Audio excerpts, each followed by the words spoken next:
Welcome to People Are Everything, the show where I ask my guests, who are the 5 people that have shaped the person you are today? And today we're joined by Tim Hughes. Tim is a social selling pioneer. And, well, I didn't know what that was either before I met him. But how it breaks down is basically he's been telling people for decades, businesses for decades, that how we buy things now is completely different. And we get into that deeply in this conversation. I think it's absolutely fascinating what he has to say. He's an author of 3 books. He's an avid vinyl collector. And maybe most interesting of all is actually his father. Not to take anything away from Tim, but when he talks about his dad, that's when this conversation really lights up. His dad was a sound engineer for the BBC for years. And there's much celebration of that, shall we say, and celebration of him as a man. So it's a delightful conversation. There's plenty of ground covered. You will learn something, and it will make you feel something. So sit back, relax, and enjoy my conversation with Tim Hughes.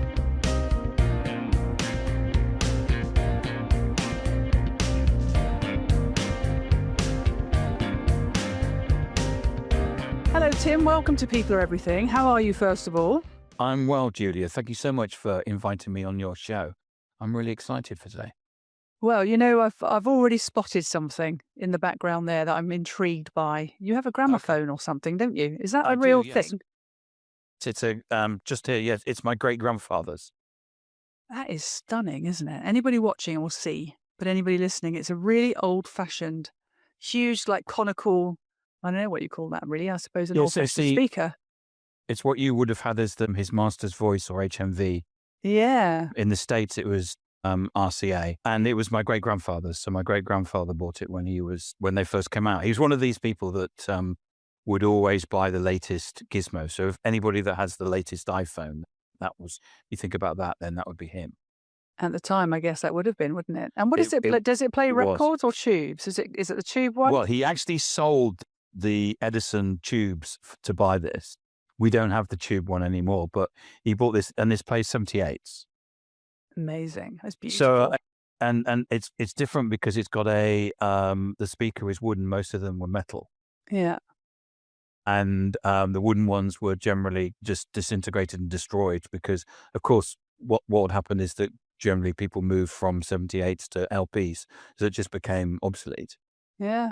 But this wooden record cabinet my grandfather made, and that houses all of the 78s that my great-grandfather, my grandfather, and my father had. That is such an incredible lineage of physical representation of your ancestry in one little space in your house. That's really special. It's quite a it's quite a responsibility. Yes. To I have to tiptoe past it, but it's in fully working order. Beautiful, really beautiful, very lucky, and very obviously good custodianship by everybody involved. So listen, Tim, it's a great pleasure to have you today. I am excited about this. I'm so intrigued by the work you do, and I know we're going to see the world the same way, because I think I've been doing what you talk about, but by accident. Oh, okay. Or not by accident, by instinct. Right. So I do want to get into, obviously we're going to talk about your 5, but I'm really keen to kind of dive straight into who you are and what you're all about, because I think there's a lot of, I don't know, there's a few things that I think we share. One is this idea of a sort of a portfolio life. So the little bit I do know about you, you cover a lot of ground. There's a lot of outlets for your creativity and your expertise. So I do want to make time for all of that. But I'm particularly interested in this idea of social selling. I just think you are absolutely 100% correct in your thesis, your practice, your business on how people buy things and how buyers and sellers connect. So before we sort of get off and talk about do the whole 5 thing, can we spend a bit of time on that and talk about, firstly who you are, what you're all about, but let's specifically get into that aspect of you. Okay. Well, my background is that I've been in sales for 35 years.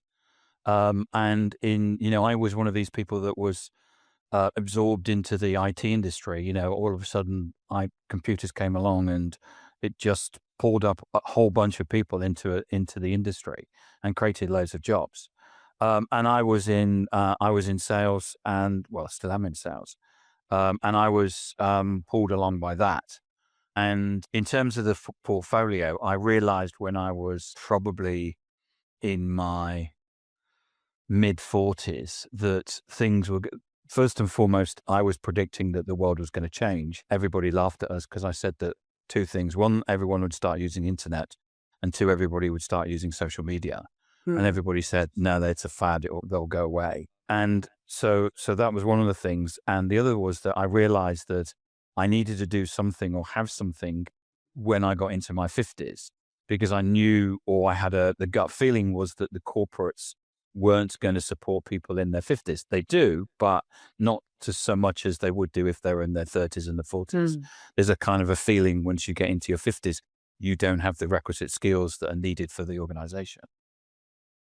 Okay, so let's kind of pick that apart a bit. So I mean, I grew up with sales too, and I remember someone saying something like, I remember being in a meeting and someone saying, "Oh, sounds like you're selling something," and I said, "Aren't we all?"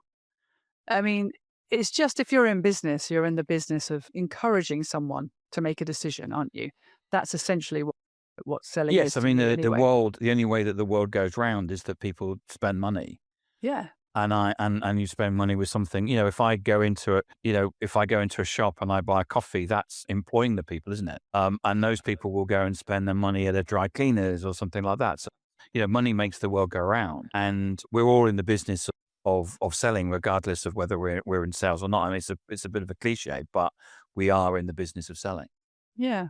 And your idea of social selling, my version of it, just to test my understanding of obviously you go into it a huge amounts of depth, but from an instinctual point of view, I've always believed that social networks are not that different to how you would engage in the real world in terms of how you do attract and if you're selling something, buyers and vice versa. There is no shortcut to taking the time to get to know someone.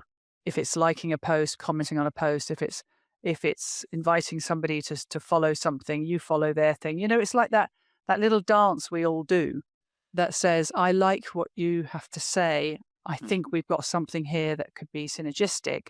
Let's kind of move towards each other, as opposed to, and I'm pretty sure this is where you were kicking off from, as the old way of doing things, which is, I'm a consumer. Let's just spam me to death until I make one day serendipitously pick up your leaflet and go, oh, that thing I've seen 50 times. I'm now ready to buy something. That kind of push, push, push, push that the old style of selling used to be. So, obviously, that's me as a lay person just talking about how I like to engage. But there's a huge amounts of science behind this and proven kind of behavioral studies, isn't there, that this actually does work?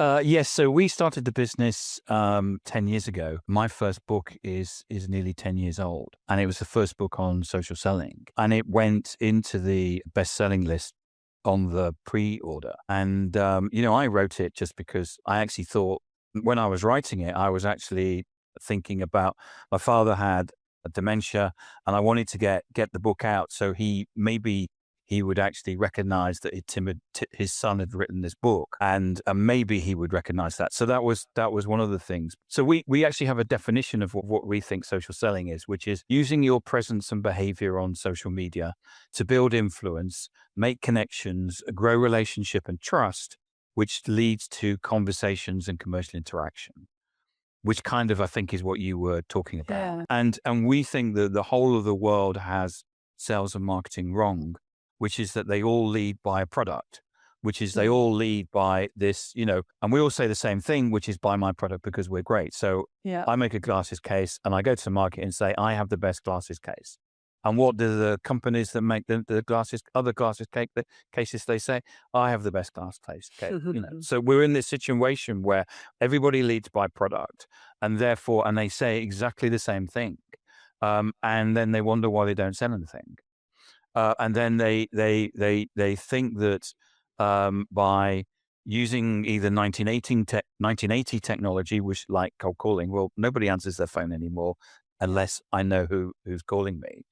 or 1990 technology, which is email marketing. And AI has killed email marketing for Yeah. good, because it's just so easy to scrape some data and basically just start spamming people. I mean, I had 10 spam emails in my inbox today. And I resent having to spend my time taking them out of my Yeah. inbox. Yeah. And I always create rules so I don't get them again. But I resent people stealing my time to do that. But the thing is that they all go to market and say exactly the same. Mm. And the other thing is, on social, what happens is that I get people coming to me and say, I help leaders, and usually dot, dot, dot, dot, dot, dot, dot. So it'll be either help leaders with burnout, I help leaders with accountancy, I help leaders with exit plans, I help leaders with go-to-markets, and everybody sounds exactly the same. Mm. And the only thing that you have that differentiates you is who you are. Yeah. It's your personality, it's your humanity, and that's the thing. Everybody goes to market with product, and what you need to be doing is going to product with relationship and Yes. trust. 100%. Tim, I And the totally thing agree. is, it's so, in the past, yes, it was really difficult, because it was really difficult cold calling people. But now we're in a situation where we can build relationships and trust at scale on social media. That we have a situation where, because we can do that, we can be leading with trust and relationship. Yeah. And when you go in and talk to these, I understand that you do focus mostly on B2B Yeah, yeah, we businesses. don't really do B2C. The Yeah. only way that we do B2C is when there's a significant purchase. So BMW is a client of ours. So by and large, it's B2B, which means you're transacting with people who understand the rules of the game anyway. So, Yes. consumers tend to need a little bit of something else to make them feel something towards a product or a purchase. But business people to business people, everyone understands the rules of engagement. And I totally get it. I've been in sales for 30 years, I would say. And everything you said, I relate to. And I tell people all the time, I'm not joking. Probably spend 3 hours a day on LinkedIn, if not more. I don't look at my email. It's something I scan through at the end of the day, but it's so trashed with spam, like you say. It's really hard to sift through it. I don't think I've ever made a successful connection through an email in the last 5 No, years. you can't No. build relationships through spam. Absolutely. So you're absolutely, from my point of view, you are absolutely spot on. So I'm just curious then, is there anybody here today when you go and speak to organizations that are still not getting that and you really have to hit them hard with it? Because I just can't imagine it. When Adam Gray, my business partner, and I started the company 10 years ago, we thought we had about 18 months where Yeah. everybody would work everything out and we'd have to go and do something else. We're 10 years in, and most organizations still don't understand it. Really? They're still leading with product yet. We deal with a lot of companies who have no pipeline, and what they've been doing is just, they don't have any pipeline because nobody answers the phone. So all they do is just beat their people more and more to try and make more and more calls. Mm. And it's the same with Interesting. email. Once you were able to send 100 emails, now you can send 1,000 or 1,000,000 emails. It doesn't make any difference. I feel the same way about building. Can we move on to networking? Because I Yeah. think this is actually obviously completely tied into this. I feel the same way about building my LinkedIn network as I've ever felt about building any network. It's like they're real people who I feel some level of connection with, even if it's quite, secondary, tertiary, or whatever beyond. I do believe that, some people, you have a very large following, for example, but I imagine that is a lot to do with your podcasting, a lot to do with your books, a lot to do with your travel. I don't know, I want to call it show. It's not really a show, but it's kind of like a travel theme that you have. And you're a very, dynamic, interesting guy. You've got lots of things to your bow, lots of strings to your bow. So I imagine you've drawn to you a lot of people. Now you can't say 37,000 or whatever the number is, but it's still a significant number of people. Whereas Yeah, my I was at a conference in Australia, and I was with somebody who had a big following. And let's just take the 37,000. And someone said, "There's no way that you could know who those 37,000 people are." And the person said, "No, I don't, but they know who I am." Yes, exactly. That's the point I was going to make. and that's the thing, is that um, what you want to do in so the social selling that we would advocate is really no different from networking that would have taken on in an analog world. Yes, All we've absolutely. done is that we're transferring it to digital. So there's lots of things around digital which are same as analog. For example, if you're out in the high street and someone opens the door to Marks and Spencer's to you, you say thank you. Mm, The same as if someone sends you a DM and you connect, you say thank you, but yeah. nobody does. So the fact that if you say thank you, that immediately makes you stand out. Hmm. Or have a great weekend or have a great week, that immediately makes you stand out. And that makes you somebody that's different or differentiated from, hey, buy my products. Yeah. Isn't it great? So what we're doing is that we're in effect advocating analog networking and using the psychology and doing that on a digital platform. And everything that we do is backed by data, science, research. And so everything is not just, it's not Tim Hughes' opinion. We've actually got it all backed up Yeah. by data to say, if you do this and do this, you will get this. I want to pick up on what you said just now about sort of meaningful connection and showing who you are. I mean, I suppose I live quite publicly now through this podcast. I talk a lot about things that matter to me, people that matter to me. It's a two-way conversation, as you're about to experience, and therefore I've revealed a lot about who I am as a person in my digital presence, I know you relate to that too. And I can honestly say the difference in my engagement since I've been that person as opposed to, fairly faceless behind an organization, has been astronomical. Oh, I can imagine. Yeah. The depth of and quality of connections I'm making on LinkedIn Hmm. now is wonderful. It's like it's one of the favorite Well, things. yes. And this is, when we talk to people, most people will say, I don't have anything to say. No one's interested in me. And so what happens is that they hide behind this corporate speak that we all speak, but nobody actually knows what it means. So we'll say things like, I'm a high achieving, highly energetic, um, Dynamic. you dynamic, top of the upper quadrant, all of these things, and in fact, it's completely meaningless. Yeah. And all you have to do is we run workshops, and we're running a workshop just before Christmas. And I just love, Adam runs a workshop and I sit there and I observe. I'm either observing the audience or I'm observing Adam. And I write things, oh, they didn't get this bit or whatever, but let's talk about the audience. So this one bit, what we do is that we get people to say, tell everybody something where something about you that nobody knows. And there was this one particular sales guy who was very, I'm in control and I've got a suit and tie on. Even today, he had a suit and tie on, which is not, and you could see he was uncomfortable. He wanted to get into this corporate, I'm a high achiever and all this speak. And we said, tell us something that you don't know. And he said, when I was in my teens, I worked in a Chinese restaurant on the takeaway.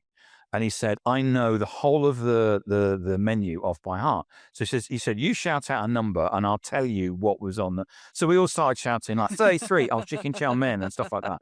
But the thing that was so interesting was that everyone was sitting back in their chair, allowing, absorbing. And then as soon as people started talking about themselves, something about them, people leant forward. Mm. And there was this whole change in body language because we are interested in, like, I'm not allowed to have a cat. So the fact that you've got a cat behind you. Oh, it's a dog actually. She Oh, is just it a looks dog? like Oh, a cat. yeah. So, okay. So, She's so I'm not allowed to have any animals at all because my partner's allergic. So, for me, it's about, I would get drawn to talk about the dog. yeah, yeah. My business partner did a violin at college, music college. It was music college. And he plays the guitar and he's got guitars behind him. He will always sell to somebody who plays the guitar. Every deal that he's done, it's Yeah. always been someone that's played the guitar. And that's because we're interested in people and who they are. 100%. Yeah, and 100%. and LinkedIn, what you're talking about is that body language of, in effect, on LinkedIn, is people moving forward and saying, Yeah, "Okay, tell me about the dog. Tell me, or tell me about your great grandfather's gramophone." It's done there. yeah, It's put there deliberately to have a conversation, absolutely. and that's what that we're always interested in the humanity of people, and Yeah, that's what, if people stopped hiding behind this corporate message or their anxiety about it and actually realize that people are interested in people, again, a cliche, but people buy people. As yeah, soon as you share who you are, I tell a story every Sunday about somewhere where I've traveled. It's a newsletter. There's 3,000 people that subscribe to that. So 3,000 people get email in their inbox on Sunday about my travel. yeah. I love that. And because they're interested in who you are and what you do. Well, listen, you're obviously pushing against an open door with me. This whole podcast is about that. It's about, in fact, I find that most people, even if they're introverted in their confidence is low on talking about themselves, they will happily talk about the people that matter to them. Mm. And in doing so, they kind of share who they are anyway. So it's kind of an inadvertent thing. But I think some of the reasons why people don't share who they are online is it's got to be down to, well, there's got to be several things in my opinion. Anyway, one is obviously some level of confidence. I think it takes confidence to show who you are. I also think it's company culture. If your organization embraces you as an individual and celebrates you as an individual, that's likely to transfer online. You're likely to want to share more about yourself because you feel safe to do so, and you're not going to get judged or criticized or told to take, to be more corporate. Um, but also, I think people need people like you to explain it to them and say, just because it's online doesn't make it any different. We are just human beings searching for each other. Yeah. So, of course, I love all of this, what we're talking about. It is the premise of this podcast anyway, which is to discover the people behind the people, right? Mm. So, and in doing so, I've inadvertently, and now I'm going to claim it's by design, I am building this data bank of incredible human stories. I mean, if I look back at, I've recorded 50 episodes now, and everybody is uniquely different. Everybody has such a different story to tell. And, it's the bit we all want to know about, isn't it? So let's get into it then, Tim. Let's get Okay. into you. Firstly, I always like to ask my guests, how did you find choosing your five? Was it all right? I had to sit quietly for a bit. I then had a discussion with my partner about it because there was a gap, and then we came up with a name. Okay. We picked a name out of the air, mainly because I couldn't think of anything for that. Ah, interesting. I'm intrigued already. Okay. I just thought I'd dangle Very that. cryptic. Yeah, We'll get there when we get to that one. yeah. Okay. Well, listen, everybody, again, because we are uniquely different animals, everyone chooses a different way of doing it. So I'm intrigued to get into it then. So shall we just start with number one? It's usually a good place to start, isn't it? Okay, yeah.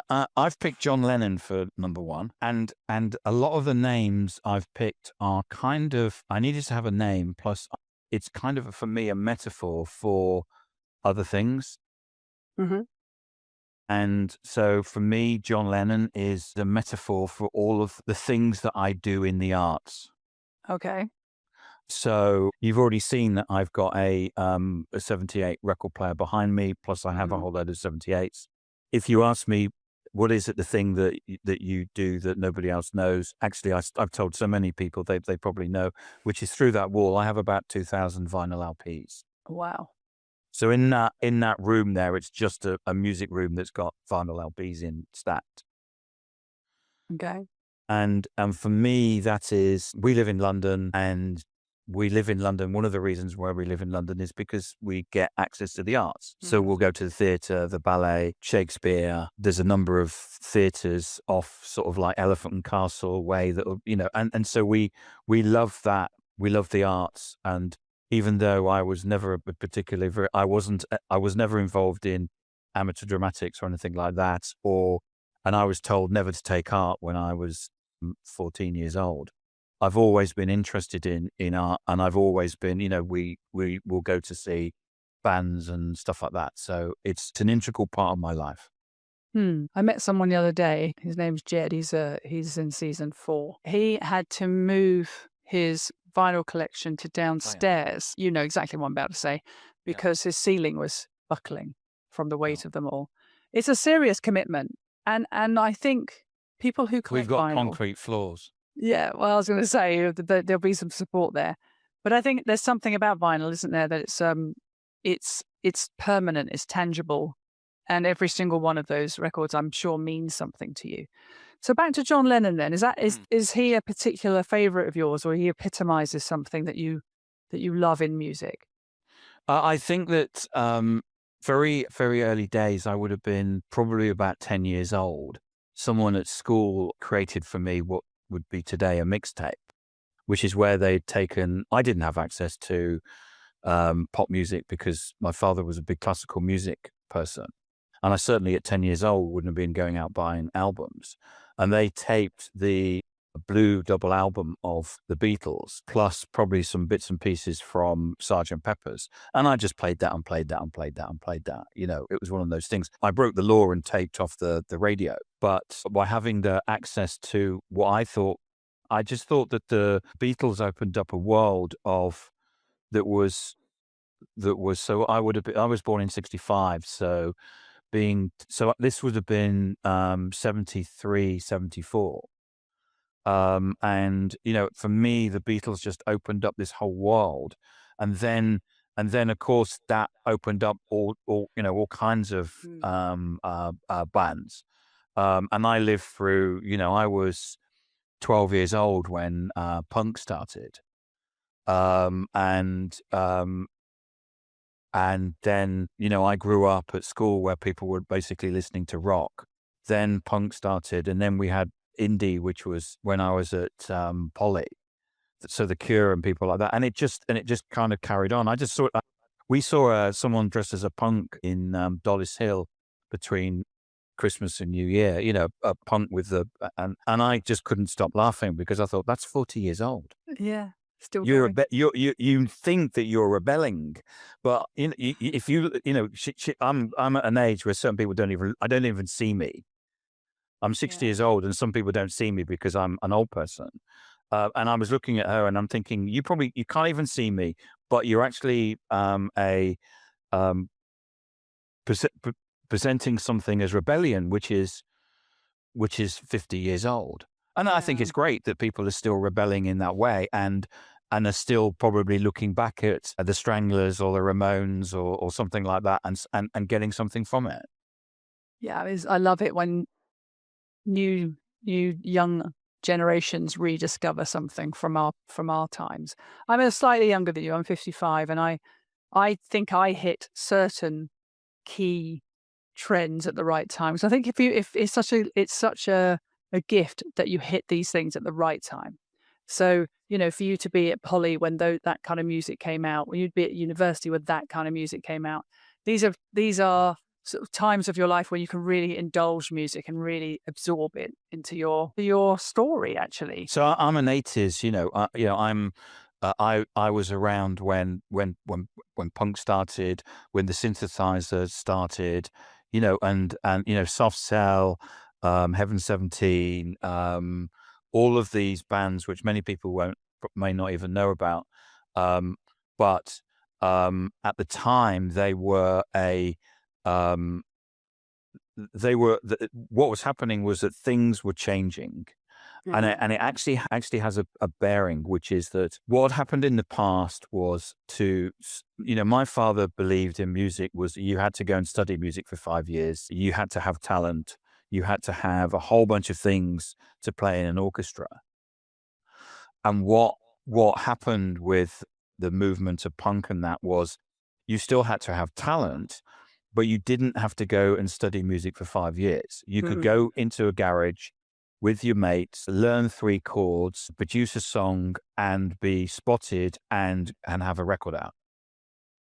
And there was a whole revolution around indie, people like, at the time, people like Beggar's Banquet with people like Gary Newman or Then Stiff Records with Ian Dury and the Damned, and people were making things in their garages. They were stamping out the records. They were making the packages for and mailing stuff out. And that was a complete change and a complete revolution. And I think it's one of the things I think I get from my father is I have a need to rebel against things. That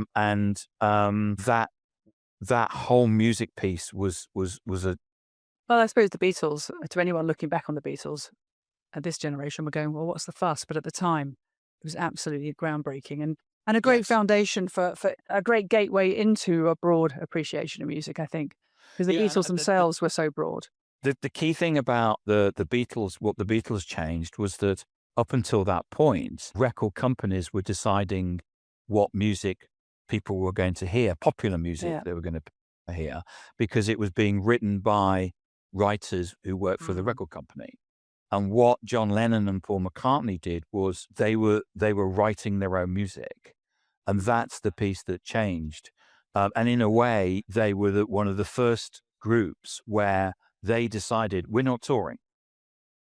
What we're going to do is we're going to produce music that can't be reproduced out on the concerts. And so there was a kind of a rebellion. And of course, they were very lucky to have a producer that understood classical music. Plus, they had the ability to actually use the recording studio that Yeah. had become that sophisticated that the recording studio, in effect, became an instrument. Yeah, absolutely. I think he's a very worthy number one and clearly has had a huge impact on your lifelong passion for music.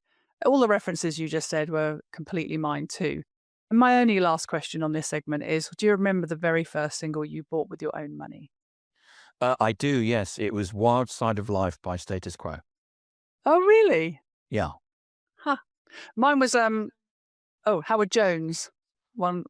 This One Life. No, Oh, yeah. this song. Yeah. Doop-a-doop-a-doop-a-doop-a-doop. Yeah. Yeah, do you remember that one? Oh I do. gosh, yes, I met Status Quo many times. A friend of mine, dear friend of mine, was their studio engineer. Oh, yeah. Very nice gentleman. All right. So we have music in common then, because I don't want to bore you with my musical background, but I can relate and completely concur with everything you've said. All right, should we go on to number two? Yes. So number two, and I found that it was very difficult, as always, difficult picking the names because of the fact that I felt that some of the names, felt that I became quite insular. But I actually feel that over the last 20 years, I've needed to do that. So the second name is my partner, Julie Harris. Okay. And the reason for that is that she supported me through the running of my company for the last 10 years. So she supported me with the book that came out. She, when I said I needed to sit in the house and have peace and quiet to write, she said, okay, I'm going to go. When it came to doing the quality assurance on the book, I just printed it out, handed it to her, and she read it and QA'd it. I run my own business, and sometimes we don't sell anything. And so therefore you get an up and down, and she's never questioned any of that. And from a personal perspective, one of the things that I have realized in all of the relationships that I've had through the whole of my life, and quite often what happens is it's not until your 50s that you actually look back on your life and you go, oh, they're connecting the dots. What I realized is that of all the relationships I've had in the past, all of the girlfriends I had saw kindness as weakness. Mm-hmm. And Julie actually sees kindness as kindness, not as weakness. Yeah. Yeah. So, for example, at the weekend, we went to, there's a big conference at Olympia called Destinations, which is where there's lots of holiday companies and you can look at, and you can talk to the people. And there's a cafe that we go to before we go to, because we usually go to Destinations every year. And she bought a, what was it? A donut is the word that so, and she said, and it's like half each. So I ate a third of it and said, because I knew that she particularly liked it, and left her the bit that she particularly liked. But if I'd done that to anybody else, they would have seen that as a weakness, rather than me knowing that's exactly how you like that donut. I'm going to leave the bit with the jam in because you like that, and I'm going to eat a third of it, but I'm going to give you the rest of it. And therefore she would be appreciative of that, rather than everybody else would have seen that as a weakness. Yeah. What do I want to say about that? First of all, You've asked me to say things about myself, so there you go. no, I love it. And I am surprised when I hear people talk about anything else other than kindness, because I'm the same. It's like it's the number one thing I look for in others. It's the number one thing I want to be judged for on myself. It's the number one thing I think about with my children. Are they kind? Are they kind people? And I can say with absolute conviction that they are. And I know that my siblings, we've all been through a very tough time in our lives, Mm. and we have every right to be quite angry people, but we're not. We're very, very kind people. People will say it. They say, "Gosh, you guys, you Duthies, you're a very kind bunch," and I just value it. And I think I would be the same. But I know what you mean. There's a lot of people out there, and I call it the whole. I've talked about this before in the podcast, the whole scarcity and abundant thing. I think kind people live with the belief that there's plenty for everybody. And at that moment, you wanted your wife to have the best part of that donut because it mattered to her more than it mattered to you. And even if it had mattered to you the same, it's still the right thing to do. And I bet it pays it back in spades with all the support that you get. And you could probably list 10,000 reasons why or how she shows kindness. But in terms of, there's the saying, isn't there, that treat her mean, keep her keen. Yeah, rubbish. And I was told that from a very early age. And in a way that what I found when I joined the dots was, quite often I would do something, and maybe I picked people that all had that same trait. And in fact, I just happened to pick those, and everybody else is different. But that's the thing that I kind of found as the dot that and what I find with Julie is that we've been together now for 14 years, and that is something that is that 14 years is something that I really treasure. But kindness is something inherent. So I want to dig into this with you, particularly with your relationship. There's your inherent kindness, like who you are fundamentally. But there's also kindness is a choice in a moment of any moment, whether it's a conflict or a situation or a crossroads or anything, any decision or behavior that you have to make a choice. You can choose to hurt that person. Everyone can do that. Anyone can hurt someone. That's easy. But you could also choose kindness. And if you eventually, like any muscle, if you naturally default to kindness, that is the automatic response you will have. And I think it's unfortunate at the moment that we still portray in society that kindness, like go back to your point about kindness equaling weakness. We still have this thing that the guys win out. And I'm like, define win. Just define winning. If winning is, being the richest man in the graveyard and no one visiting your graveside because you trod on everybody to get there, and you died alone with nobody surrounding you saying that they loved you, keep it. I would love to have, love to think that when I finally go, it's going to matter to some people, and because I've invested my time and energy in deep, meaningful relationships built on kindness. So I think it's unfortunate that we still have this image, particularly in business, that only the sort of mean people, the people who are prepared to be, what's the word, ruthless. Well, I hear this word all the time. Yeah, it's a Jack Welch, let's fire the bottom 20% type macho world, isn't it? Yeah. And I don't know how. I think it's the stuff of Hollywood. Yes, there are outliers. There are people out there who've made extraordinary wealth through certain behaviors, but I think most of us just like to live well with our neighbors and our friends and our families personally. So I choose kindness every day. But I want to come back to Julie in terms of her support of you as well, because I think that needs some more exploration. It's not a small thing to support people in artistic creativity, because No. there is no guarantee of any ROI, as they say in the biz world. There is just the desire to do it.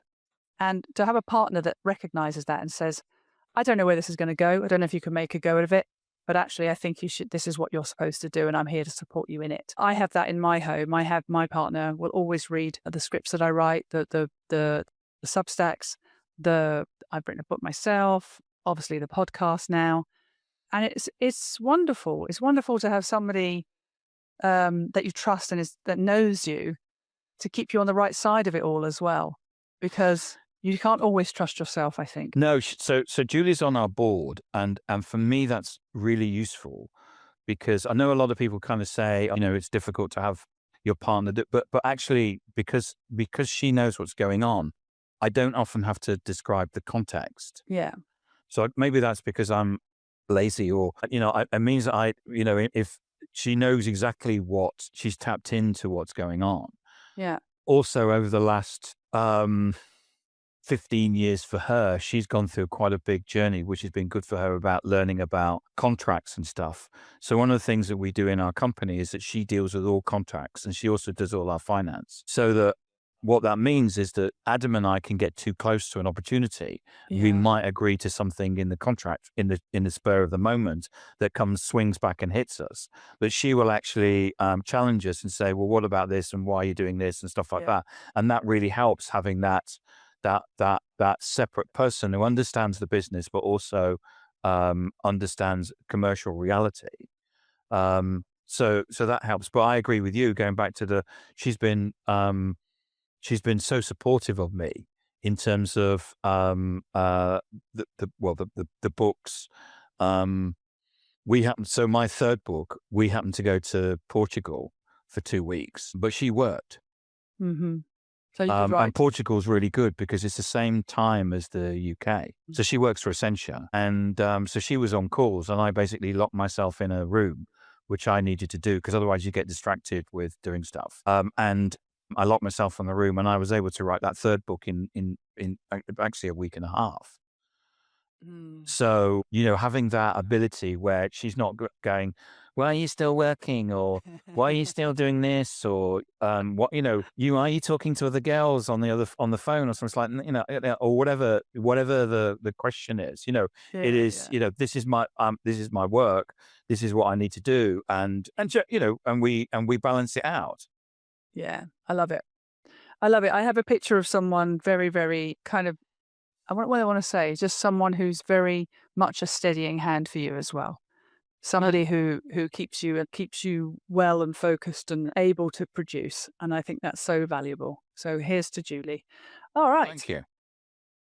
Well, listen, anything more on Julie, or would you like to move on to number 3? No. We that Julie's okay, yeah. All right, good.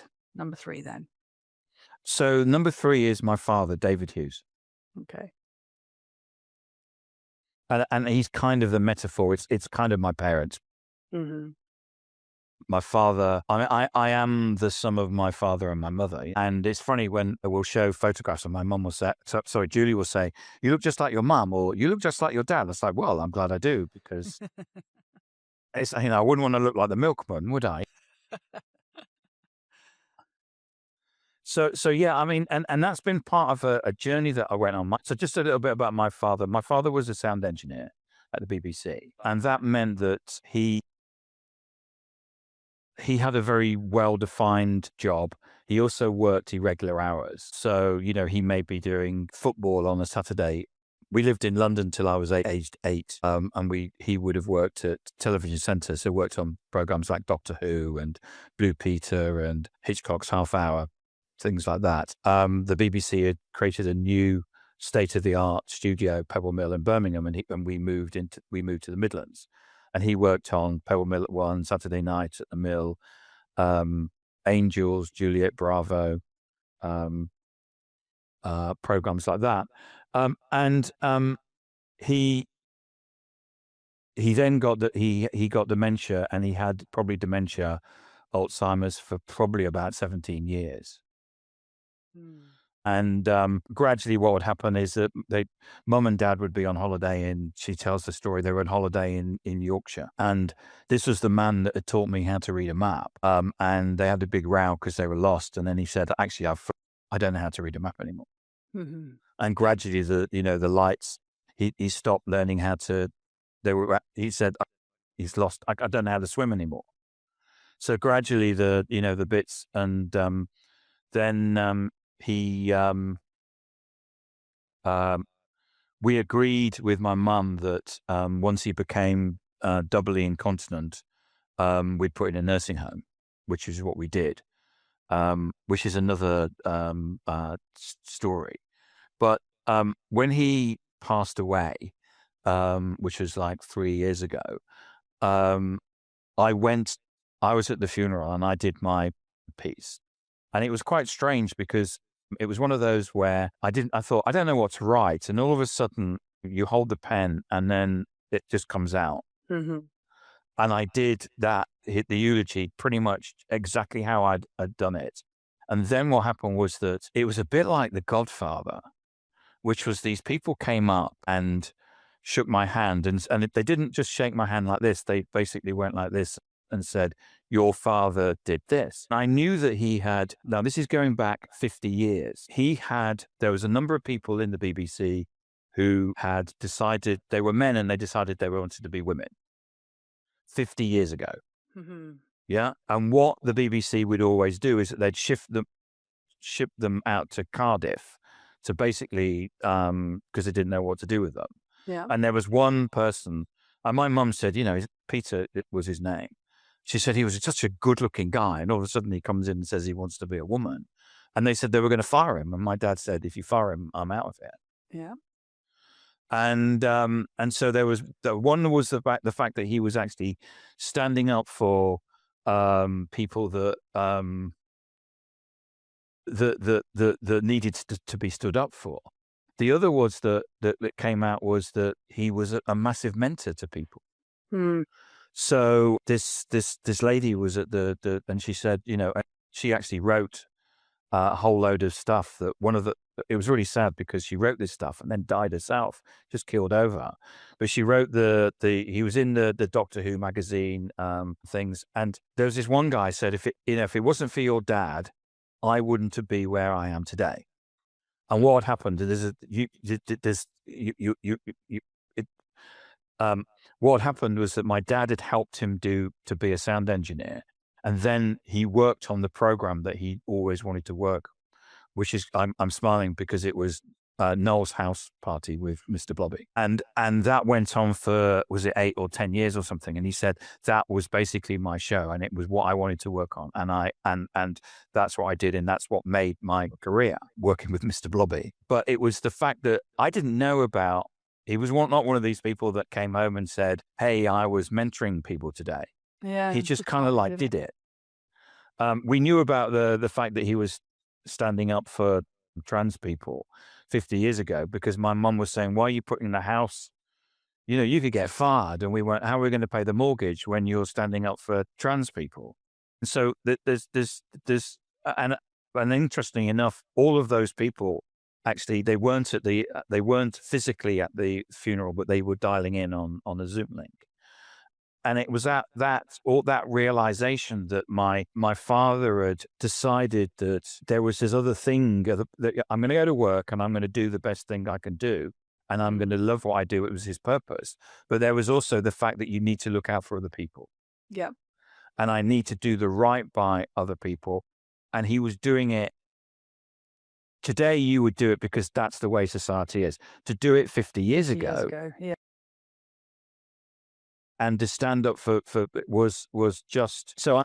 One of the things that I'm doing at the moment is I'm using my platform to tell his story and my mum's story in short, snackable 300-word blogs. So I'm now in a situation where for example, last Saturday, what went out was about the fact that whenever I go and see a film, I watch the credits. And the reason why I watch the credits is because my dad used to be in the credits. Mm. And in a way, I even though at the end of the film, my dad's name isn't going up. It used to, because Yeah. when he did All Creatures Great and Small, the first series, it had sound David Hughes. So if you come to my LinkedIn profile on Saturday, it was a screenshot of that. So in a way, there's a connection to him by watching those credits. And in a way, my dad was a small part in a big machine, but it's the sound and the lighting and the grip and all of those people that actually make all the film, not just Tom Hmm. Cruise and Yeah. Meryl Streep or something like that. That's a huge responsibility, isn't it?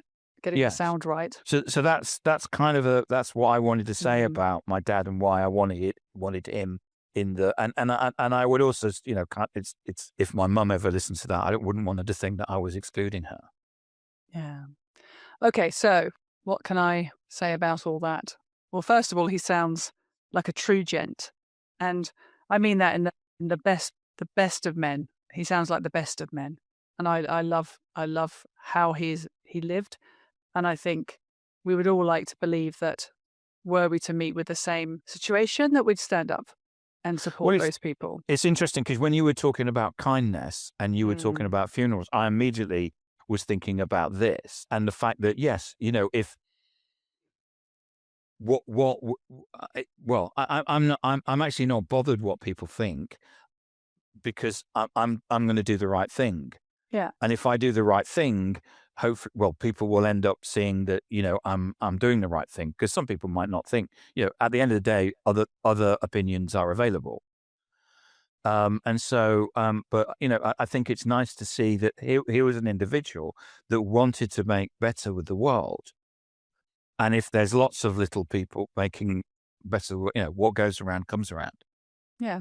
Oh, I know. Listen, again, we're very aligned on that, and I think living well. I think we all know what living well really looks like. Some people might say, "Well, my living well is different to your living well." Not really. I think we all kind of deep down know what living a good life looks like. Yes, well, I mean, I think that, for some, but we're then back to, I don't have a Lamborghini on my drive. Yeah, but we all know that that doesn't mean living well. Yeah, That's well, exactly my point. well, exactly, but for some people that would be important. But it, But we happen to live a very, very nice life. Worked hard and we've made some good decisions in our life. But it means that we don't have a Lamborghini, we don't have a Range Rover on our drive. For some people, they would want to have those things because they like the validation. yes. All right. Yeah, we have a 22-year-old Saab with 148,000 on the clock, and it has a cassette player and a CD player. No vinyl.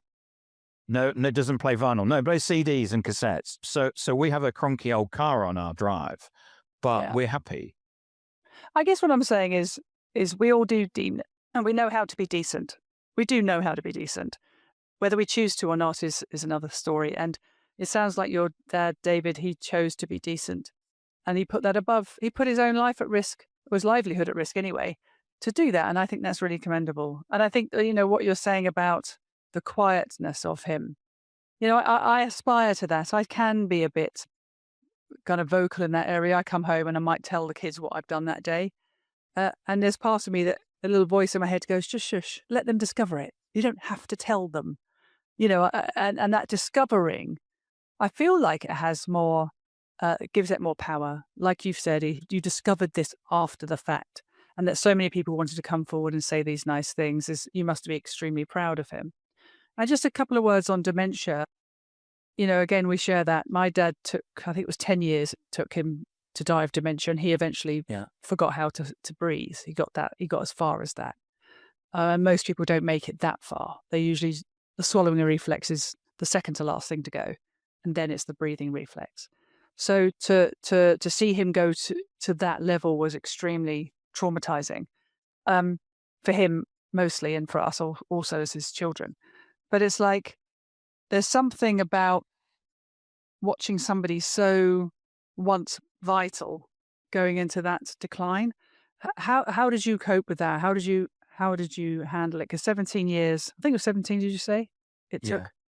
That's a long time to watch your dad decline from not being able to read maps to actual death. It's a lot of things lost. Yeah, I think that Well, I think for a certain amount of time, you don't believe it's happening. Mm.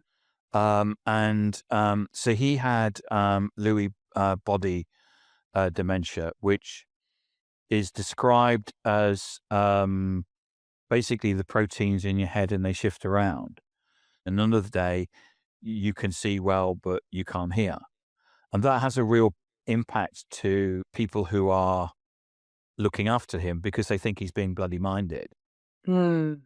And, one day he had Parkinson's below the waist, which meant it looked like he was drunk and he kind of shuffled. But one day he could walk and the next minute he couldn't. And so you had this thing which was very difficult. There are still people in my mum's town who will cross the road and won't speak to my mum because of the fact that she put her husband in a home. And as far as they were concerned, it was down to basically look after him. She promised to support him through thick and thin when she got married. And I'm saying to my mum, I'm going to lose both of you if you don't put him in a nursing home. Yeah. But when we used to go and see him, Julie was fantastic at supporting me. There was none of this, I don't want to go and see your dad or anything like that. It was, she'd be like, we haven't got a date, so I'd go and see him every month. In a way, what we would do is we would sit in the car going, what are we going to talk to dad about? And there was this thing about the thing about my, I don't know if you know, but we store knowledge about music differently than we do memories. So dad lost all of his memory. He couldn't remember what he had for lunch and he couldn't remember what they did in France 10 years ago, which frustrated my mum because what you do with a partner is that you build memories. Do you remember that time when we were in Yeah. France Yeah. and that? Do you remember when we were in Tuscany and we did, all of those things and that all went. So she lost all of that.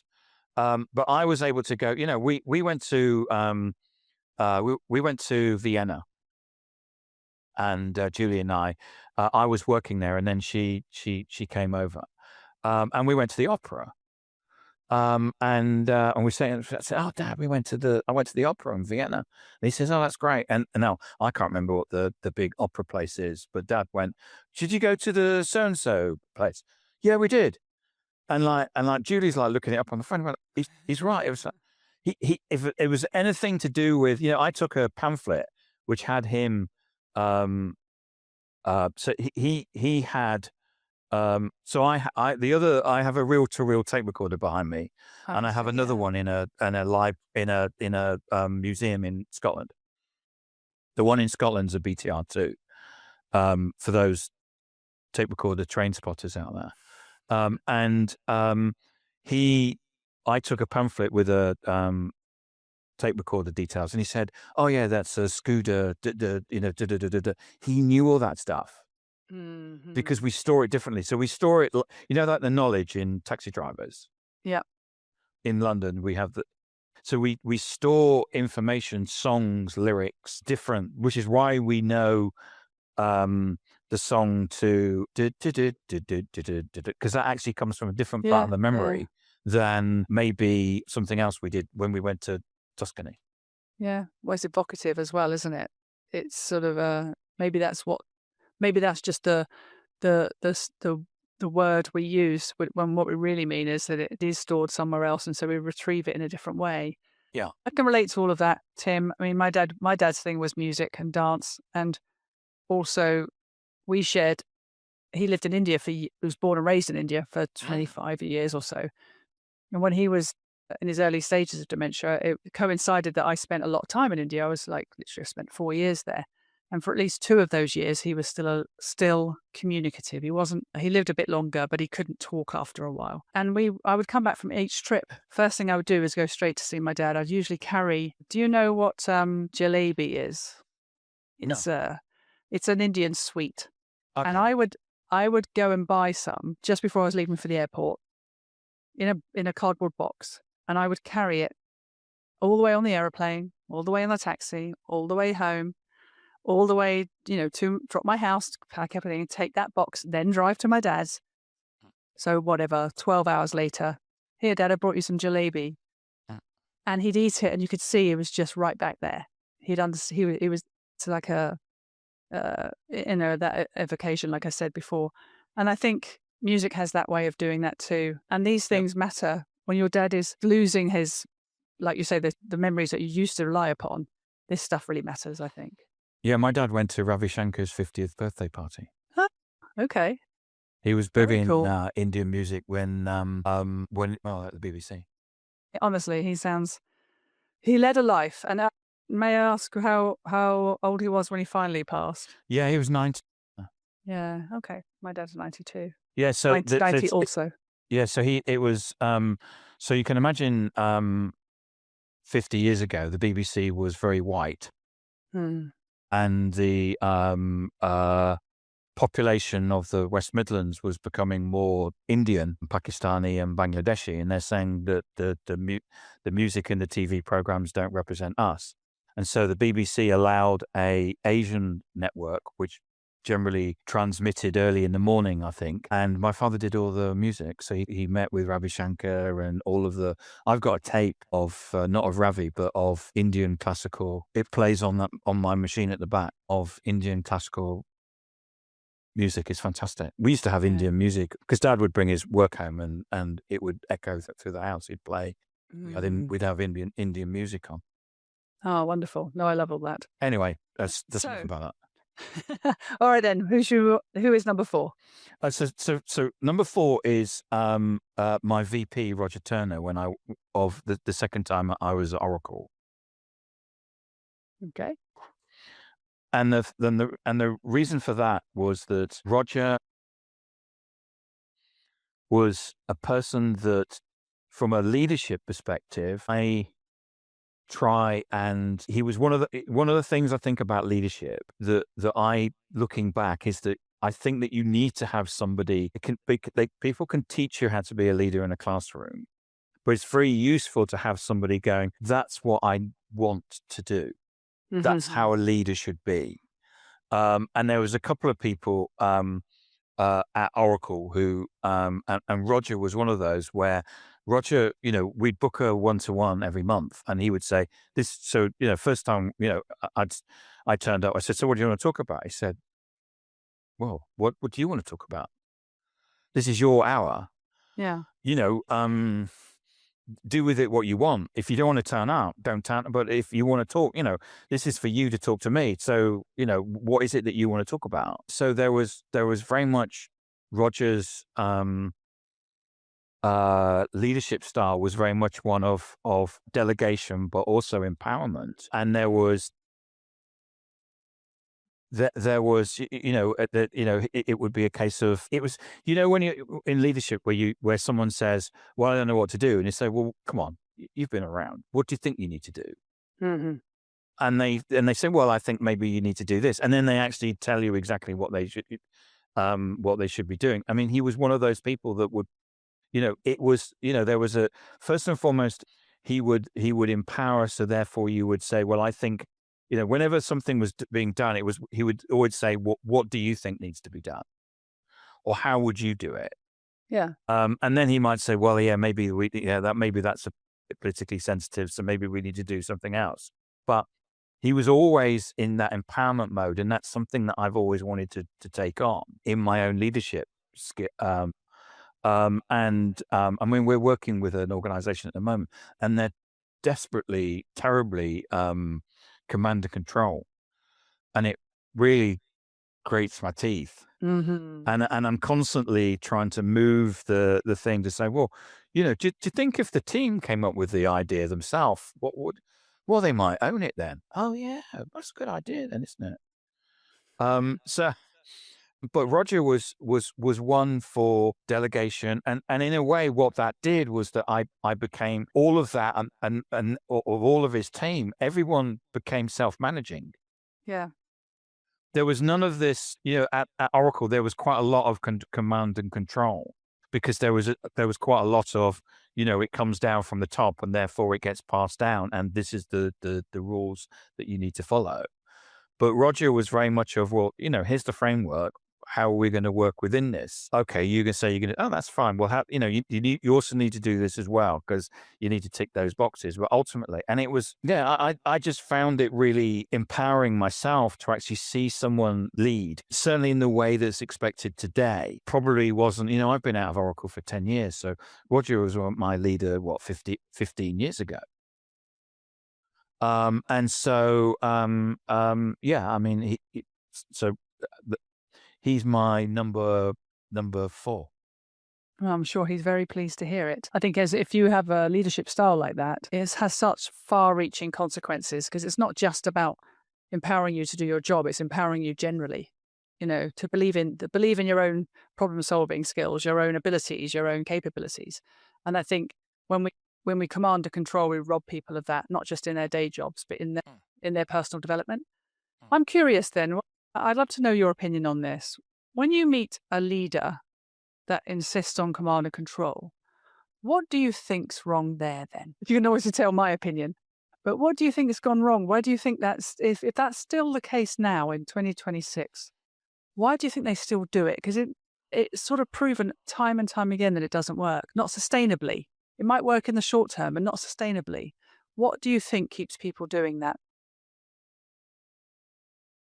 I don't know. So the people that I know that are doing it are over 40. Hmm. So I don't know whether it's a generational thing. Yeah. I sometimes think it's that sometimes people think that the only way I'm going to get you to do something is I'm going to tell you to do it.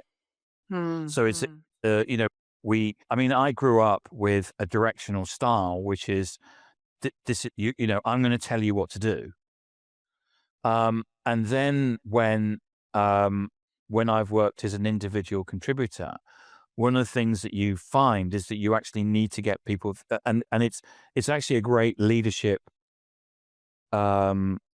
training ground being an individual contributor, because you need to get people to do things, but in effect you can't tell them to do it Yeah. because you're not in a position to do that. So what you learn is that you have to get people to do things through other means, Persuasion. not necessarily by being directive. You still Mm. sometimes have to be directive to people. Just learning how to work with people and talk to people to get people to do things that you want them to do without Yeah. telling them to do it. Absolutely. And I always think that surely the ultimate goal of being a leader is to free yourself from the operations, from the kind of day to day, because you've empowered everybody so effectively that you can be more strategic, ambassadorial, do all the stuff that you're gifted to do. But I think when I see a leader hanging on, I wonder, I think, what is it about your need to hang on to the minutiae of the business and for you to be the decision maker? I'm always quite intrigued by that. I'm drawn to people like that because I want to get under the lid of it and go, why? Why can't if you're secure in your leadership, surely it's in everyone's interest for you to relinquish, for you to step away from the day to day and be the best you can be in the bit that you can uniquely do. So if you're in that world and you're helping people discover that and turn that around before it's too late, I'm very pleased to hear it. And people like Roger, I agree.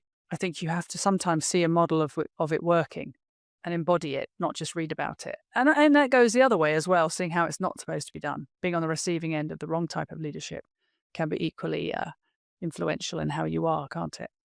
Good. Well, I Yeah, hope I you mean, send that to him. yeah, well, yes. I mean, he sponsored me going to all of the leadership training at Oracle, which was excellent. Of Hmm. course, it didn't cost him any money. I mean, there was other people at Oracle, which quite often I saw some amazing work where they empowered teams. And I was on the board at one point. I was working with a VP, and he was saying, I've got first line managers underneath, and then I've got salespeople. So then it's again, so how do I get the salespeople to do what I want them to do Yeah. when I've got to work through the first line managers? And again, it was really interesting watching that take place and seeing how, in effect, there was this, puppet thing going on where he was able to do things to get the other people to do what he wanted. Mm. The powers of human influence. All right, good. Well, listen, I think we all need a Roger, and who's in your kind of sphere of influence and can give you that framework to how to be. I think you're very fortunate that you've met him at the right time in your work life. Okay, good. So we're on to the finale then. Who's Mm. number 5? So number 5 is a guy called Brian Solis. And I thought about Mark Schaefer, and there's a whole bunch of people that I've met in the world of social media. Terry Nakamura, Phil Aston, these people, when social media started, so LinkedIn, I've been on LinkedIn, it will be 21 years this year. I've been on X for, it will be 17 years this year. I've been involved in social media now for nearly 2 decades, though running a business for a decade. Social media as a business model was new. Mm-hmm. Um, and as I said earlier on, I was, both Adam and I were laughed at when we set the company up, saying, social media, it's just playing on social media. You can't make a business out of it. You can't, it's not proper selling if you're using social media, and all kinds of things. And so I was kind of looking for people, a bit like with Roger, where I'm looking for people, who is it that's doing it right, that I can kind of, I want to be more Brian, if you see what I mean. Yeah, totally. And okay, so I'm going to be. It's about being Tim Hughes, but I want to be more Brian. And certainly in some of my writing, Mark Schaefer wrote the foreword for my third book, and I went to Mark because I respected him, and I knew that he respected what I was doing. But Brian was kind of like this North Star from a social media point of view, where I could see he was doing certain things and thinking in a particular way. And I thought, I need to be, he was the person that, I got 35,000 followers on Twitter without actually writing anything. But I knew that if I was going to increase my following on Twitter, I needed to actually start writing. And it was kind of seeing Brian and the fact that he was writing things and what he was writing about, where it kind of gave me the confidence, well, if he can do it, then I should be able to do it as well. So what did Brian write about? Well, it was just that he had this, you could see that he understood. I mean, it's kind of funny that nowadays, here we are creating a piece of content, and it's kind of assumed that this piece of content, we're creating content for a particular reason. Mhm. I remember speaking at a conference 12 years ago where I was justifying why you needed to create content. Hmm. And people will go, nah, that's something stupid. Why would I do that? Yeah. And so here we are 12 years later, where it's assumed that we create content. It's that, the metaphor of the frog in the saucepan, don't you? Yes. Yeah. So it's about, we've gradually, what happens is that we've absorbed the things, and now we take it as the norm that we create content. And what Brian was doing was that Brian was creating educational and insightful content.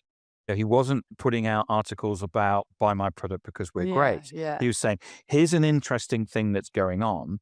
This is Yeah. what I think you should do. And you go, wow, yeah, I didn't know that. Yeah. And that was so maybe what we need to be doing is putting out stuff that says, it's an interesting thing. What do you think? And then that's become you said right at the beginning of this conversation, you made an assumption about the business. Yes, that's what it is, but that's not what it was Yeah. 10 years ago, because people didn't see that content marketing wasn't necessarily a thing.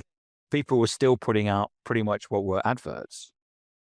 It's really interesting what you say. Something just popped into my head. Before I did this podcast, I used to do something ad hoc called headphone news. I just called it headphone news. Yeah. And it was literally me in these headphones, wherever I was when I was listening to something I thought was interesting. I would take a picture and just share it. And I look back now, and some of that content got more activity than even the stuff I'm doing now, which obviously has a more curated kind of intentional sort of air about it. I've gone to trouble. But when I was just snapshotting and sharing that I just listened to something, and I think what it was is that, and maybe, Roger was onto this, is about being helpful. If you're sharing something that's helping someone and they go, oh, that's insightful, or that's interesting, oh, I didn't know that. Like you say, there's nothing about product in that. I wasn't selling anything. I was just saying, this is interesting. I think you should check it out. So I totally agree. I think anything that's too overtly salesy, and I think that's why I scroll a lot through LinkedIn, and there's so much I just skip over. If it's anything to do with product, anything to do with someone overtly selling something to me, I'm on to the next thing. And I think that's pretty much everybody, actually. I think it is, and that's the mistake that people make. Yeah. The other thing is that the mistake that people make is that they think that because I've written something that somebody is going to read it. Yeah. And that's not actually the case. The only reason why you will read it is because that there is trust there. Yeah.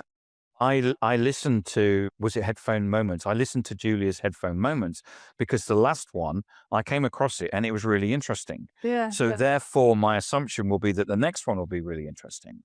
Yeah. And if it's I unfollow a lot of people on LinkedIn. I just don't have time for, hey, here's a demo of version 4.3 of our new product. Sorry, but unfollow.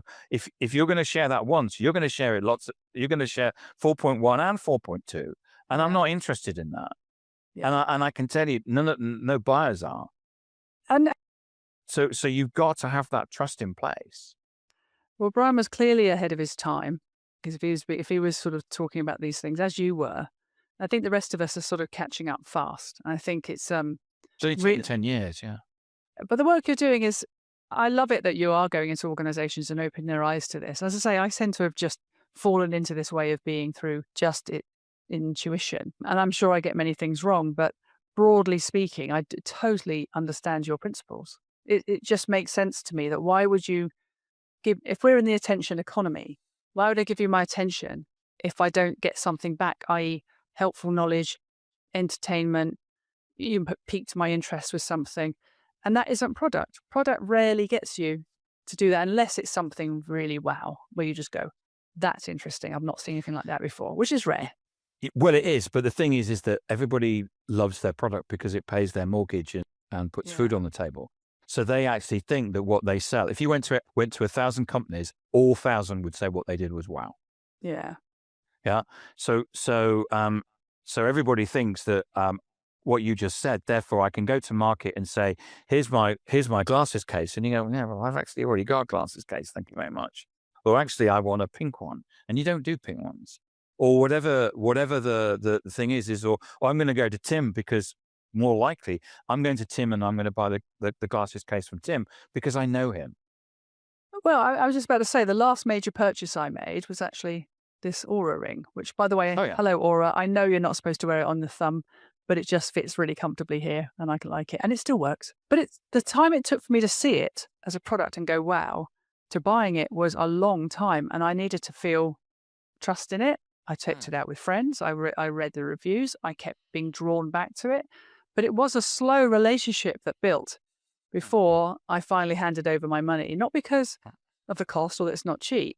It's the investment I was going to make in this technology as being something I want in my life. And so I believe I've now got a relationship with Aura. Does that make sense? I feel like it's something that's I champion. I tell my friends about. I believe in it, and it's been hugely life-changing for me. So I think I'm definitely in your choir. I think what you're doing is really fabulous. I think you've got an amazing set of people you've shared today, which gives, I know that you do a lot of this kind of thing, but I'm hoping that people listening to this now who've listened to you before may know you even more through this and feel that trust and bond with you even deeper, because to your point about sharing who we are. And I'm just intrigued now because, you have a lot of things going on. Do you feel, what's next for you? Is it this idea of, I don't know, I've got the vision of you being this kind of digital nomad in the future where you are just wherever you are, and maybe you can't take your gramophone with you, but you'll have everything else. My Desert Island discs, you mean? Well, if you go back to early episodes of this thing, that's how I used to start it. It's a bit like Desert Island Discs, but rather than bring music, we bring people. Um, but you know, I'm just intrigued to see where your next kind of focus is going to be. I mean, you're only 60 years young. There's plenty ahead of you. What is next for you? It's an interesting question because actually, probably I'll answer that two ways. One is that there is a very clear swim lane that we're in, which is that, and we do and have done the same thing for 10 years because we're very clear on what the vision is. And still, people don't seem to understand how people buy in the modern world in one way that nothing's going to change Mhm. because we're going to carry on in the swim lane and do what we have always done. The other thing is that we are a very innovative organization. So the competition that we had when we started up don't no longer exist. We completely out innovated them and always do. And partly because of our intense understanding of what the area of focus is.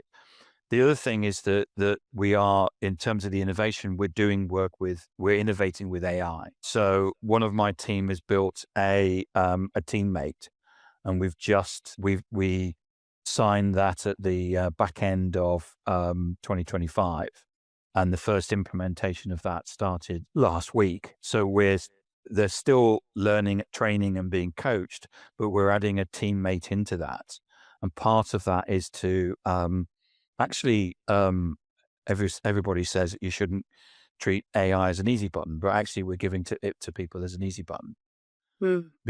and the reason for that is, you get a classic bell curve, which is 20% of the people are actually sitting there going, why aren't we doing this? And you empower them and off they go. And that basically provides the ROI. You get 60% of the people that, are kind of nonplussed about it, and 20% of the people aren't interested at all. We take the 60% people. What we're trying to do is that we've used change management techniques to enable to move them 10, 20, 30%. What we've also done is that we're giving them the AI teammate. The A players will understand that storytelling in the modern world is actually a key skill they need, Mhm. that the B players won't, and they won't learn Mhm. it. So we're giving Mhm. them the AI so they can actually press a button. And we've had this internal discussion about, because there's a lot of talk out there at the moment about, well, yeah, but AI is average. Yeah, it may be. But if you're zero and we can move you to average, isn't that a good thing? Yeah. So if we're taking so what people kind of say is, that you go from 0 to 100 to be an expert. Everyone's saying, yeah, but if you use AI, you'll never be an expert. Mhm. Okay, but if we can move someone to 1, 2, 5, 10, we've actually built the teammate that we've created is actually, we believe that it's creating content which is actually better than average, is actually good. But you've got to do a whole load of work with the data underneath in terms of defining who your ideal customer profile is and lots of other stuff. So classic sales and marketing people, they think, well, we can take AI and it will work. And it doesn't, because just like any AI project, you've got to sort the data underlying. So complex answer.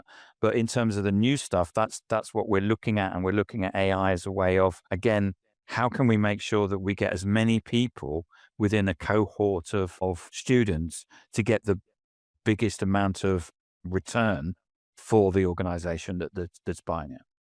Hmm. Does that make I like sense? Definitely, and I like the idea of moving people up because some people say AI is making us dumber. I'm not convinced about that. I feel like it's if it can move people into a place of, you talked about empowerment earlier. If you give people the teammate, that's what you're calling it, and it can improve their cognitive understanding, their capability, their comprehension, their abilities generally to a higher level. Absolutely, there's always going to be people who can take that to the extreme. There's always going to be the experts on one end and the people who are clueless on the other. But I like the idea of that center ground being made more enabled to be more optimal, shall we say. And I think it's classic us, which is that there seems to be this mainstream view that all AI is doing is creating slop Hmm. and rubbish, and it's kind of like, well, you're being snobby about it. Yeah. how can we take individuals that are zero, and as I say, how can we move them? And I think that's how we're seeing the teammates. Well, it's this all new. Can you just explain what teammate means to you, though, in that context? Is it a like a co-pilot type thing? Is Yes, it like yeah? we've written it in Gemini purely because we're a Google house, but it Okay. could be in OpenAI or whatever, because most of the LLMs are the same. Yeah, and you basically you give it to the person, and it sits within an Yeah. LMM, and yeah, you can decide. So we've done a whole load of work around. So this company, the customer, they've got a number of different ideal customer profiles, ICPs. And so what we've done is that we've got the teammate now to say, you've written something for this one, but if you changed it, it would actually work for this one and this one. Mm-hmm. And because we've actually come up with this new concept that there's 7 different types of content, which is a discussion for another day. And therefore, if you write it this way, and if you add this, it will work for this particular type of content. Mm. So what it's done is it's actually becoming more sophisticated in making it more scientific, which is kind of what we want, rather than Tim Hughes writes something and shoves it into an AI and the AI makes it better. Okay, what do you mean by better? Yeah. And can we make it so? So, for example, we should be defining our ICP. We found when we talk to people and that we say, "Can you send us a definition of your ICP?" They say, "Well, it's in our heads." Mhm.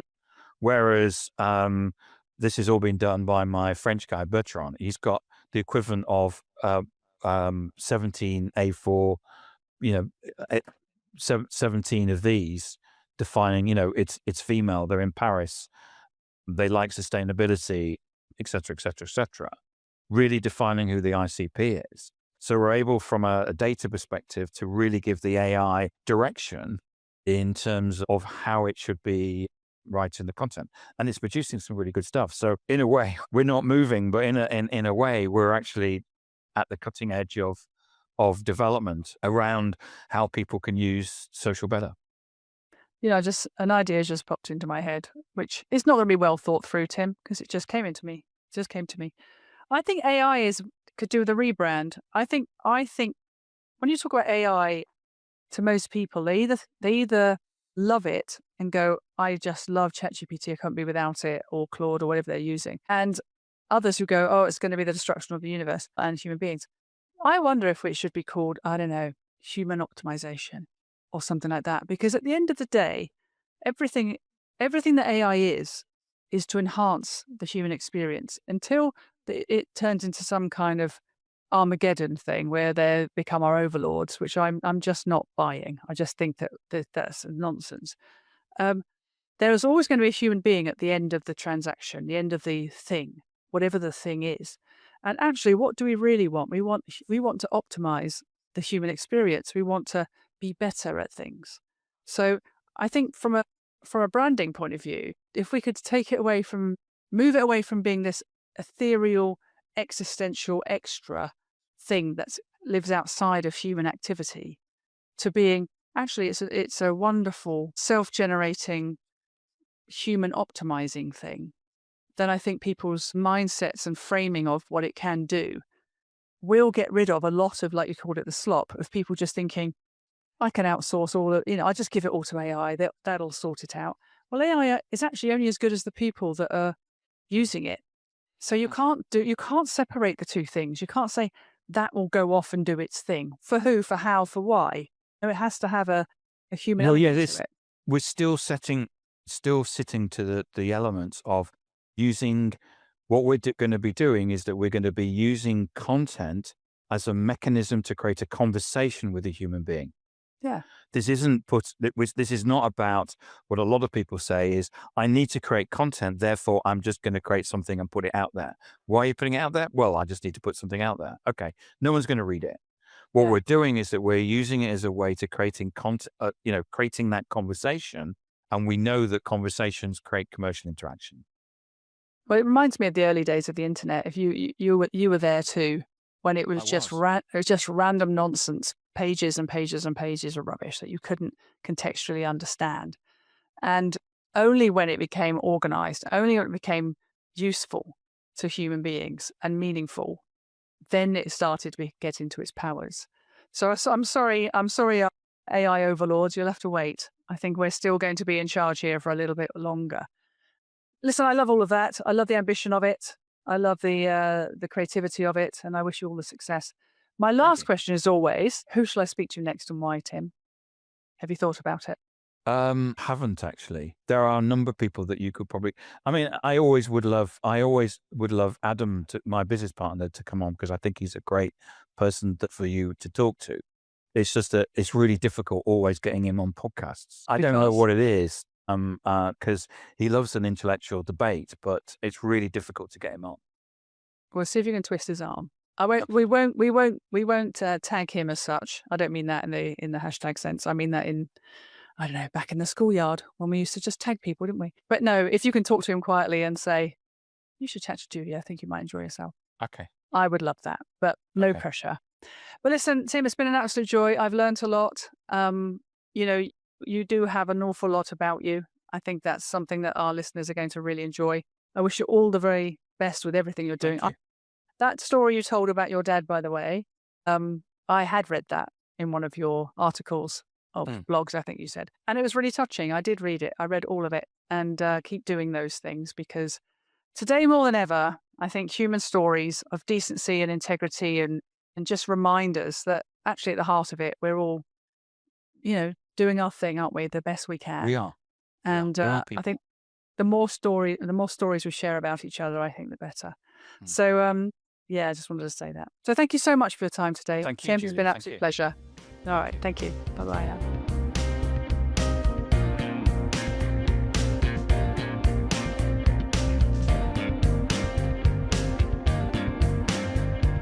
Well, that was the wonderful Tim Hughes there.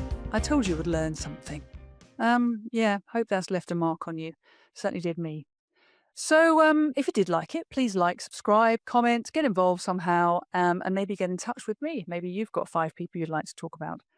So, let's move on to next week. Next week we have Laura Garcia. In a first for me in my entire life, I've never actually met anybody from Colombia. And I guess I might have had some preconceptions about what life would be like there. But as she goes on to explain, it's a place of great culture, great diversity, great food. And I've already invited myself. But also, you're going to hear from Laura just how important the people in her life are and how they have really given her whole everything, including her childhood sweetheart, her husband, who she met when she was 15. So it's a very warm conversation. It's very family orientated, very community orientated. And I think we all need a bit of that right now. So until next week, have a great week ahead. And I'll see you next week with Laura Garcia. All right. Bye-bye.